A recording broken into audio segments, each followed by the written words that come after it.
میری بیوی ان پھولوں کی دیوانی تھی۔ یہ پھولوں کے گجرے سیل کرنے والا ایک چھوٹا بچہ تھا جو بے زبان تھا۔ اس دن میں نے اتفاق سے اس سے وہ گجرے خرید لیے۔ ان پھولوں کی خوشبو سونگھ کر تو نازیہ جیسے پاگل ہو گئی۔ بار بار وہ میرا شکریہ ادا کر رہی تھی۔ میں حیران بھی تھا۔ پہلے وہ مجھ سے ناراض تھی، میری طرف تو دیکھ بھی نہیں رہی تھی، لیکن جیسے ہی میں نے اسے گجرے گفٹ میں دیے اس نے فوراً ہی وہ گجرے پہن لیے۔ ابھی 2 دن گزرے تھے کہ اس نے پھر سے فرمائش کر دی کہ مجھے وہ گجرے چاہیے۔ اب میں اس بچے کو تلاش کرتا یہاں وہاں گھوم رہا تھا۔ وہ بچہ بے زبان تھا۔ میں نے دیکھا جتنے بھی بچے سڑک کے کنارے پھولوں کے گجرے یا پھول بیچ رہے تھے وہ سبھی بڑے چالاک اور ہوشیار تھے۔ جیسے ہی سگنل بند ہوتا سارے بچے کاروں کے دروازوں پر کھڑے ہو جاتے اپنے اپنے پھول بیچنے کے لیے، لیکن وہ بچہ سب سے پیچھے رہ جاتا۔ اتفاق سے کوئی اس سے پھول وغیرہ خریدتا ہوگا، لیکن میری نظر اسی بچے پر تھی۔ میں کار سے اتر گیا۔ وہ سڑک کے کنارے بیٹھا تھا، زمین پر اڑی ترچھی لکیریں لگا رہا تھا۔ میں نے اسے اشارے سے کہا کہ مجھے 2 گجرے چاہیے۔ یہ سنتے ہی اس کے چہرے پر مسکراہٹ بکھر گئی۔ فوراً ہی لکڑی کی بنی اس ڈنڈی سے اس نے 2 گجرے اتار لیے۔ میں نے 100 کے 2 نوٹ اس کے حوالے کر دیے۔ یہ گجرے میرے لیے بہت خاص تھے۔ پھر جیسے ہی میں نے ان پھولوں کی خوشبو محسوس کرنی چاہی تو میں خود بھی حیران رہ گیا۔ ایسی منفرد اور تازہ خوشبو میں نے آج تک محسوس نہیں کی تھی۔ پھر میں اشارے سے اس بچے سے کہنے لگا کہ تم یہ پھول کہاں سے لاتے ہو؟ نہ جانے وہ میرا بچہ اشارہ سمجھا یا نہیں، بس میری بات سن کر مسکراتا رہا۔ میں سمجھ گیا کہ شاید اسے میری باتیں سمجھ میں نہیں آئی، تبھی تو وہ میری بات کا جواب نہیں دے رہا۔ پھر وہ گجرے لیے میں گھر آ گیا۔ نازیہ کو میں نے اپنے ہاتھوں سے پہنائے۔ آخر وہ میری پسند تھی، میں نے اس سے محبت کی شادی کی تھی، میں اس کو ناراض دیکھ ہی نہیں سکتا تھا۔ ایسے رات کو جلدی اسے سونے کی عادت تھی، جبکہ مجھے بہت دیر ہو چکی تھی، لیکن اس نے وہ گجرے اب تک اپنے ہاتھوں میں پہن رکھے تھے۔ ان کی تازہ خوشبو پورے کمرے میں بکھری تھی۔ جبکہ میں بیٹھ کر موبائل چلا رہا تھا تبھی میری نظر اس پر پڑی۔ میں نے دیکھا وہ زیر لب کچھ بڑبڑا رہی تھی۔ پھر میں نے اسے ہلایا تھا۔ کیا ہوا؟ کیا باتیں کر رہی ہو تم نیند میں؟ ایک دم سے وہ چونک کر اٹھی۔ میں نے دیکھا اس کی آنکھوں میں وحشت تھی۔ وہ پاگلوں کی طرح ادھر ادھر دیکھتی مجھے کہنے لگی، وہ لڑکی کہاں ہے؟ میں حیرت سے کہنے لگا، کون سی لڑکی؟ تبھی وہ مجھ سے لپٹ گئی تھی۔ میں نے دیکھا اس کی آنکھوں میں آنسو چمک رہے تھے۔ آنسو صاف کرتے ہوئے وہ کہنے لگی، عمران، میں نے ایک بہت عجیب سا خواب دیکھا ہے۔ ایسے لگ رہا ہے کہ تم میرے ساتھ نہیں بلکہ کسی دوسری لڑکی کے ساتھ ہو۔ وہ تمہیں اپنے ساتھ لے کر جا رہی ہے۔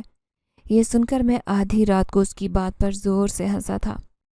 میں کہنے لگا کہ تمہیں کیا ہو گیا ہے؟ جب سے تم امید سے ہوئی ہو کچھ زیادہ ہی حساس ہو گئی ہو۔ مجھے چھوڑ کر کہیں نہیں جانے والی۔ اس نے بھی جلدی سے آنسو صاف کر لیے۔ پھر وہ کہنے لگی، خواب تو خواب ہوتے ہیں، یہ کبھی حقیقت نہیں ہو سکتے۔ میں نے جلد اسے بہلا لیا۔ شادی کے 2 مہینے بعد ہی وہ پریگننٹ ہو گئی تھی۔ اس بات کی مجھے بہت خوشی تھی اور اس کا مجھے حد سے زیادہ خیال رکھنا تھا۔ دوسرے دن میں آفس جانے کے لیے تیار ہو رہا تھا۔ پھر وہ مجھ سے فرمائش کر رہی تھی کہ شام میں آتے ہوئے میرے لیے گجرے لے کر آنا۔ میں نے شیشے میں اسے گھور کر دیکھا۔ تمہیں یہ پھول کچھ زیادہ ہی پسند آ گئے؟ تو وہ کہنے لگی، جس چیز سے مجھے دل کو خوشی ملتی ہے میں وہی کرنا چاہتی ہوں۔ میں اس کا دل نہیں توڑنا چاہتا تھا، اس لیے میں نے اس سے وعدہ کر لیا کہ شام کو واپس آتے ہوئے اس کے لیے وہ پھول ضرور لے کر آؤں گا۔ پھر شام کو سڑک پر کھڑے ہوئے میں اسی بچے کی تلاش میں تھا، لیکن وہ مجھے کہیں نظر نہیں آیا۔ مایوس ہو کر میں نے ایک دوسری چھوٹی لڑکی سے پھولوں کے گجرے خرید لیے۔ جب میں وہ گجرے نازیہ کے ہاتھوں میں پہنانے لگا تو اس نے منہ بنا لیا۔ وہ ناراضگی سے کہنے لگی، آج پھولوں میں ویسی خوشبو نہیں آ رہی۔ میں حیران رہ گیا۔ وہ سچ کہہ رہی تھی۔ میں نے یہ گجرے اس لڑکی سے خریدے تھے، اس گونگے بچے سے نہیں، تبھی تو وہ ایسا کہہ رہی ہے۔ پھر میں اس سے کہنے لگا، ہاں اچھا میں تمہیں کل وہی لا دوں گا، تم یہی پہن لو ابھی۔ میرے کہنے پر اس نے پہن تو لیے، لیکن تھوڑی دیر بعد واپس اتار کر رکھ دیے۔ وہ یہ سمجھ رہی تھی کہ میں اسے اس حالت میں اس کا بہت زیادہ خیال رکھنا چاہتا تھا، اس لیے میں بھی نہ چاہتے ہوئے اس گونگے بچے کے بارے میں سوچنے لگا۔ روزانہ تو وہ وہیں کھڑا نظر آتا، لیکن آج کیوں نہیں آیا؟ سوچتے سوچتے میں گہری نیند میں چلا گیا، لیکن میں نہیں جانتا تھا کہ آنے والی زندگی میں مزید کیا کیا نہیں ہونے والا۔ میرا نام عمران ہے۔ میرا تعلق ایک متوسط طبقے کے گھرانے سے تھا۔ ہم 4 بھائی اور 2 بہنیں تھیں۔ 2 بہنیں مجھ سے بڑی تھیں جبکہ ایک بھائی مجھ سے چھوٹا۔ باقی سارے بھائیوں کی شادی ہو چکی تھی۔ میں بھی یونیورسٹی میں تعلیم حاصل کر رہا تھا اور شام کو میں ایک کوچنگ سینٹر میں پڑھاتا بھی تھا۔ ہمارے سارے بھائیوں نے اپنے بلبوتے پر تعلیم حاصل کی۔ ابا کا بھی ہم پر احسان تھا جنہوں نے ہمیں پڑھا لکھا کر ایک نیک انسان بننے میں مدد کی، لیکن اس کے باوجود ہم نے بھی بھرپور کوشش کی تھی اعلیٰ تعلیم حاصل کریں۔ یہی وجہ تھی کہ جیسے ہی میری تعلیم مکمل ہوئی مجھے ایک اچھی انٹرنیشنل کمپنی میں نوکری مل گئی۔ نازیہ سے میرا ٹکراؤ وہیں آفس میں ہوا تھا۔ وہ ایک معمولی سی ورکر تھی لیکن بہت ہی معصوم اور خوبصورت۔ وہ نئی نئی نوکری پر لگی تھی۔ اس نے بھی گریجویشن کر رکھا تھا اور شوق کی تکمیل کے لیے وہ ایک کمپنی میں نوکری کر رہی تھی، لیکن پھر 1 مہینے کے اندر ہی میں نے اسے پسند بھی کر لیا اور اس کے گھر رشتہ بھی بھجوا دیا۔ اس کے گھر والوں کو بھی اعتراض نہیں ہوا اور جلد ہی میری اور نازیہ کی شادی ہو گئی۔ کوئی ظالم سماج بھی بیچ میں نہیں آیا تھا۔ میں تو جیسے ہواؤں میں اڑ رہا تھا۔ نازیہ کو پا کر میرا وجود مکمل ہو گیا۔ محبت کیا ہوتی ہے مجھے اپنی 26 سالہ زندگی میں پہلی بار پتہ چلا۔ اب جب کہ شادی کے محض 2 مہینے بعد ہی اس نے مجھے خوشخبری سنائی کہ وہ امید سے ہے، تو ایسے لگا جیسے میری زندگی مکمل ہو گئی ہے۔ اب میں پہلے سے بھی زیادہ اس کا خیال رکھنے لگا تھا، لیکن نہ جانے کیوں اس کی طبیعت بہتر ہی نہیں ہوئی۔ اکثر ہی وہ بستر پر پڑی رہتی۔ شادی کے بعد سارے بھائی الگ الگ ہو گئے تھے۔ میرا بھی گھر ابو نے الگ بنوا دیا۔ کچھ میں نے اپنی محنت اور کوشش سے اور کچھ ابو کے ساتھ کی وجہ سے میں اپنا گھر بنانے میں کامیاب ہو گیا، اور اب نازیہ ہی میرے گھر کی مالکن تھی۔ اسے پھولوں سے بہت لگاؤ تھا، خاص طور پر سرخ گلابوں سے۔ جب سے اس نے مجھے بتایا تھا میں ہر روز اس کے لیے گلاب کا تحفہ لے کر آتا، لیکن جب سے وہ پریگننٹ ہوئی تھی اس کا دل چاہتا کہ وہ اس خوشبو کو محسوس کرتی رہے۔ یہی وجہ تھی کہ میں ایک دن سڑک کے کنارے بیٹھے اس گونگے بچے سے گجرے خرید رہا تھا جب مجھے پتہ چلا کہ یہ بچہ انتہائی غریب ہے اور بات بھی نہیں کر سکتا۔ اس کے پھٹے پرانے کپڑے اور پھٹی ہوئی چپلیں مجھے احساس دلا رہی تھی کہ سچ میں غربت کیا چیز ہوتی ہے۔ مجھے اس بچے پر بہت ترس آیا۔ کافی دن میں اسے گجرے خریدتا رہا، لیکن ایک دن جب وہ نہیں آیا تو مجھے کچھ بے چینی سی ہونے لگی۔ جو پھول میں اس سے خریدتا تھا وہ انتہائی خوشبو والے اور تازہ ہوتے تھے۔ ایسے لگتا جیسے وہ نہ جانے کون سے باغ سے پھول لے کر آتا ہے، اور نازیہ کو اس کے باغ کے پھول ہی پسند آتے تھے۔ یہی وجہ تھی کہ جب وہ مجھے نظر نہیں آیا تو میں کافی دیر تک آ کر سڑک پر کھڑے اس کا انتظار کرتا رہا۔ پھر میں نے ایک دوسرے بچے سے پوچھا کہ وہ جو گونگا بچہ یہاں بیٹھا ہے وہ کہاں گیا تھا، تو وہ کہنے لگا، صاحب جی اس کے تو ماں باپ کا انتقال ہو گیا۔ باپ اس کا بیمار رہتا تھا، اماں بھی اس کی بیمار رہتی ہے۔ وہ بیچارہ گونگا ہے۔ اس کے 2 چھوٹے چھوٹے بہن بھائی بھی ہیں، بڑی خراب حالت ہے۔ اس لیے وہ کل کام پر نہیں آیا، لیکن کل سے آئے گا وہ کام پر، کیونکہ ہمارا صاحب جی پھول بیچے بغیر تو گزارا بھی نہیں ہے۔ اس نے ساری تفصیل بتا دی۔ میرا تو دل دکھ سے بھر گیا۔ اگلے دن غیر ارادی طور پر میں اس کا انتظار کر رہا تھا۔ جیسے ہی وہ مجھے نظر آیا وہ مجھے مختلف کاروں کے پاس سے گزرتا اشاروں میں اپنے پھول خریدنے کی التجا کر رہا تھا۔ مجھے اس پر ترس آیا کہ میں نے اسے 1000 کا نوٹ تھمایا اور وہ حیرت سے میری طرف دیکھتا رہا۔ تبھی اس کی آنکھوں میں آنسو آ گئے۔ وہ اشارے سے مجھے کہنے لگا، میں نے صبح سے کچھ نہیں کھایا، میرا پیٹ خالی ہے اور گھر میں بہن بھائی بھی بھوکے بیٹھے ہیں۔ یہ سن کر تو میرا کلیجہ منہ کو آ گیا۔ پھر وہ خوشی خوشی پیسے لے کر چلے گیا۔ میں پھر اس سے گجرے لے کر گھر آ گیا۔ آج میرا دل خوشی سے سرشار ہو رہا تھا۔ جب نازیہ نے اس کی وجہ پوچھی تو میں نے بتایا کہ میں نے ایک بچے کی بہت مدد کی ہے اور اس بات پر میں اپنے آپ کو بہت خوش نصیب سمجھ رہا ہوں۔ وہ بھی مسکرا دی۔ وہ کہنے لگی، اگر ایسی بات ہے تو تم اس بچے کی مدد کرتے رہا کرو۔ پھر ہم دونوں باتیں کرنے لگے، لیکن میں نے دیکھا وہ بار بار گجروں کو چھو کر دیکھ رہی تھی۔ واقعی ان پھولوں کی خوشبو پورے کمرے میں بکھری تھی۔ یہ پھول سب سے الگ تھے، سب سے منفرد۔ اب میرا اور اس گونگے بچے کا خاص رشتہ قائم ہو گیا تھا۔ میں نے اس سے سب پوچھ لیا تھا، وہ بھی اشارے اشارے میں، لیکن میں اسے یہ پوچھتا کہ وہ پھول کہاں سے لاتا ہے جو سب سے الگ ہوتے ہیں تو وہ خاموش ہو جاتا۔ اس بات کو وہ جواب نہیں دیتا تھا، نہ ہی اشاروں میں اور نہ ہی سر ہلا کر۔